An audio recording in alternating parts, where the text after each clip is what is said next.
you're going to start out with a golf ball, and you're just stepping onto the golf ball. You're not rolling your foot all over the top of the golf ball, because that doesn't actually give it time for the golf ball to press into the fascia and the tissues in there and work through those tissues and get them unknotted and unmatted. So you're not rolling over the ball, you're stepping into the ball, putting about as much pressure into the foot as you can handle.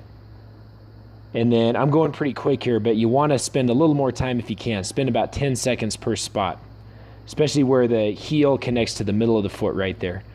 Really get that connection point. Now I'm working to the outside of the foot. You're really going to feel this.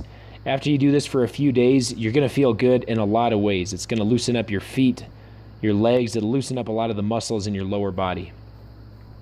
Really good thing to do there. This is a foam roller. This is one type of foam roller. This is Yes for All Fitness. I think it cost about 15 bucks, and I've had it for about 3 or 4 years now. All right, so I'm laying into my glute. And again, I'm not just rolling up and down on the roller like a rolling pin. I'm lying my body into the roller, or letting the roller push into me, and I'm in control of how much body weight I put onto the roller, because both my feet are down and my elbow is down. So I can lift up on my hips, get less pressure, or kind of let my hips fall into the roller and get more pressure. So I sit into the glute for a while, spend maybe a half a minute there. Now I'm going way up, just under the side of my pelvis. There's some muscle here. Make sure you're rolling on muscle and not bone. And I'm rolling back and forth laterally. So notice the roller's not moving. I'm moving over the top of the roller. And I'm moving side to side along the roller. And again, I'm only aiming for muscle tissue here. I'm letting the roller dig into my muscle, and I'm not digging into bone. If you dig into bone, it hurts and it doesn't do you a whole lot of good anyway. Okay, now I'm going to go on my IT band, which is the side of my leg, up on the upper leg, and I'm going to roll laterally onto my quads, or onto the front of my thighs. And I'm going to roll back and forth like that, and I'm going to stop when I find a spot that's really sore. And when I find a sore spot, I'm going to sit into that spot and hold it there for about 10 to 20, maybe even 30 seconds, depending on how sore it is. This is really going to, it'll be uncomfortable, but it's really going to do a lot to get rid of muscle tightness and soreness. If you've never done it, this is probably going to work better than anything you've ever done before. Now I'm going to move down a little bit lower on my legs, and I'm going to do the same thing. So I'm essentially at a different lateral now, or a different latitude, if you will. And I'm rolling side to side on that until I find a sensitive spot, and I'm just going to sit into that spot and hold it. Now I'm going to do my calves. These are really, really commonly tight, especially on the outside of the calf. So if I turn my right foot toward the camera, or toward you, then you'll notice the roller's pushing on the outside of your calf, or it's pushing on the outside of my calf right now. Now I'm going to roll the foot inside, so I'm going to be rolling over the calf. Or rolling the calf over the foam roller, better yet. And I have the other leg on top of my bottom leg in order to push down with even more pressure than what just the weight of my leg will give me, because I want a good amount of pressure pushing into my calves. The calves really get matted up and knotted up, and so you really want to use a good amount of pressure and sit into that muscle for a pretty long period of time in order to get it to really loosen up and to really just feel better.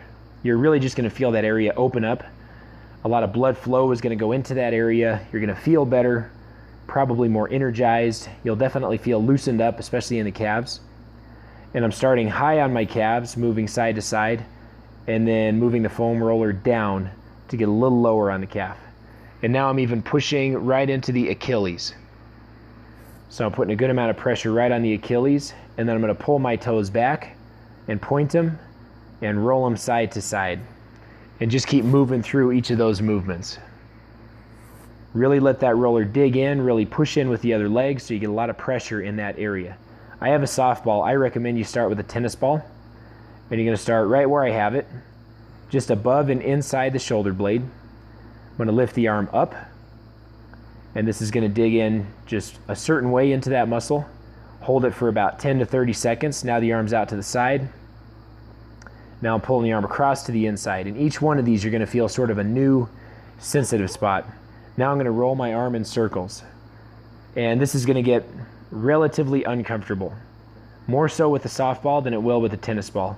Now I'm going to move down about 2 inches, still on the inside of my shoulder blade. So the ball is between my shoulder blade and my spine. And I'm going to hit those different 3 positions: arm up overhead, arm to the inside, arm to the outside.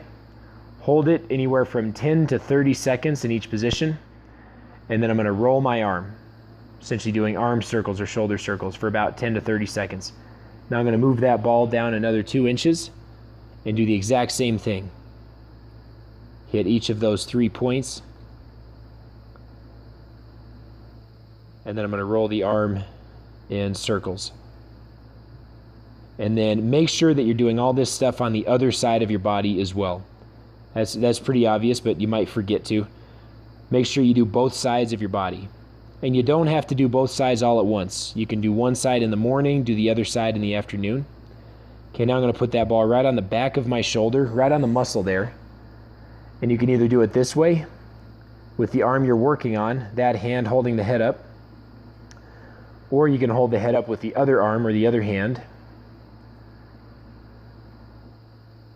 and you're sort of pushing your body into the ball. Now when I hold it up with the other hand, that frees my bottom arm to be able to move around. And as I'm moving it around, I'm getting that ball to dig into different areas.